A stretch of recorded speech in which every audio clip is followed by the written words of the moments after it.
¿Cómo es posible que un hombre, nacido en la pobreza absoluta, llegara a controlar el 80% del tráfico mundial de cocaína? ¿Cómo un solo nombre infundió tanto miedo que ni siquiera el gobierno de Colombia ni Estados Unidos pudieron detenerlo durante años?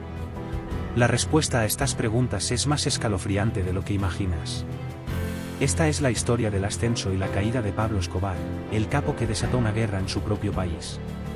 Pablo Emilio Escobar Gaviria nació el 1 de diciembre de 1949, en un pequeño pueblo llamado Renegro, Antioquia. Hijo de un agricultor y una maestra de escuela, su infancia no fue fácil. Desde temprana edad, Pablo entendió que las reglas del juego en la vida estaban hechas para ser desafiadas. A los 16 años, ya se encontraba inmerso en actividades ilegales, desde robar lápidas para revenderlas hasta el contrabando de electrodomésticos. Pero nada de esto podía prepararlo para lo que vendría después. Lo que lo diferenció de otros delincuentes fue su ambición desmesurada. A finales de los años 70, Escobar encontró su verdadero nicho, el narcotráfico. En una Colombia donde la pobreza reinaba y las instituciones eran débiles, la cocaína emergía como una fuente de ingresos inimaginable. El mercado estaba listo para explotar. Con base en Medellín, Escobar comenzó a enviar cargamentos de cocaína a Estados Unidos, donde la demanda por la droga no dejaba de crecer. Se calcula que, en su apogeo, Pablo Escobar ganaba alrededor de $420 millones al día. Era el hombre más rico de Colombia y uno de los más ricos del mundo. Pero lo que realmente solidificó el control de Escobar sobre el mercado no fue solo su capacidad para generar dinero. Era su crueldad y astucia. Controlaba su negocio con un lema claro: plata o plomo. Si no podías ser comprado, entonces serías asesinado. A principios de los años 80, Escobar tenía tanto poder que decidió incursionar en la política. Su idea era sencilla: si podía comprar o amenazar a los políticos, ¿por qué no convertirse en uno de ellos? En 1982, fue elegido como suplente en la Cámara de Representantes. Escobar quería ser visto como un benefactor, alguien que construía canchas de fútbol para los pobres y daba casas a los necesitados.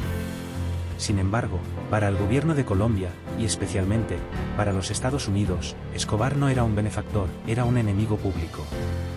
Su nombre comenzó a figurar en la lista de los más buscados.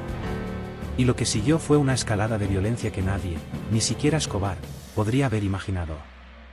Escobar no estaba dispuesto a perder su imperio, y mucho menos a ser extraditado a los Estados Unidos, su mayor temor.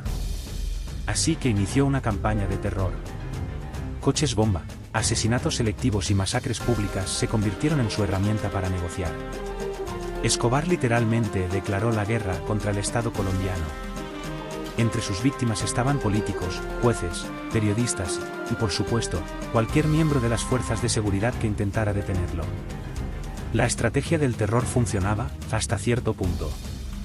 Pero para un hombre con un ego tan grande, incluso eso no sería suficiente.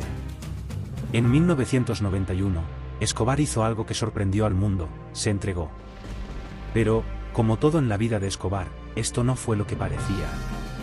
Negoció con el gobierno colombiano para construir su propia prisión, la Catedral. Era una cárcel en nombre solamente, un lugar lleno de lujos, con cancha de fútbol, discoteca y hasta jacuzzi. Desde allí, Escobar seguía controlando su imperio sin ninguna interferencia. Pero la tregua no duraría mucho. Escobar continuó operando desde la prisión, eliminando a quienes consideraba una amenaza, y el gobierno colombiano pronto se dio cuenta de que habían sido engañados. En 1992, intentaron trasladarlo a una cárcel verdadera. Escobar, por supuesto, escapó. Con Escobar nuevamente en libertad, el caos en Colombia se intensificó. Sin embargo, esta vez, la cacería había comenzado en serio. El gobierno colombiano, con el apoyo de los Estados Unidos y la creación del grupo especial conocido como el Bloque de Búsqueda, empezó a cerrar el cerco alrededor de Escobar. Además, sus enemigos dentro del narcotráfico, el Cartel de Cali y los Pepes, una organización paramilitar formada por antiguos socios traicionados, comenzaron a cazarlo también. Escobar pasó los últimos meses de su vida huyendo. Estaba acorralado, aislado y con cada vez menos aliados. A pesar de toda su fortuna y poder, el hombre que una vez controló medio país no pudo escapar de su destino. El 2 de diciembre de 1993, tras 16 meses de intensa persecución, Escobar fue localizado en un barrio de clase media en Medellín. Las fuerzas del bloque de búsqueda rodearon la casa donde se escondía.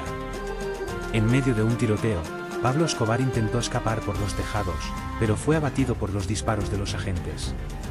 Para algunos, la muerte de Escobar marcó el fin de una era de terror. Para otros, fue el fin de un héroe local que, a pesar de sus crímenes, ayudó a los pobres.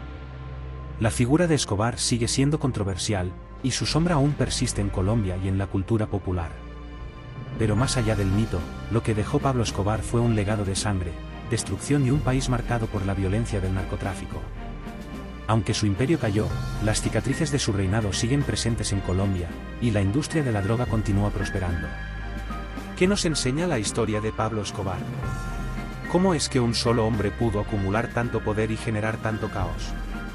Si esta historia te dejó tan asombrado como a nosotros, no te olvides de dejarnos tus comentarios abajo. ¿Qué fue lo que más te sorprendió? ¿El poder que logró acumular? ¿O quizás el terror que desató? Suscríbete al canal para más historias increíbles como esta, dale like si te gustó el vídeo y compártelo con alguien que aún no conozca la verdadera historia de Pablo Escobar. Nos vemos en el próximo episodio.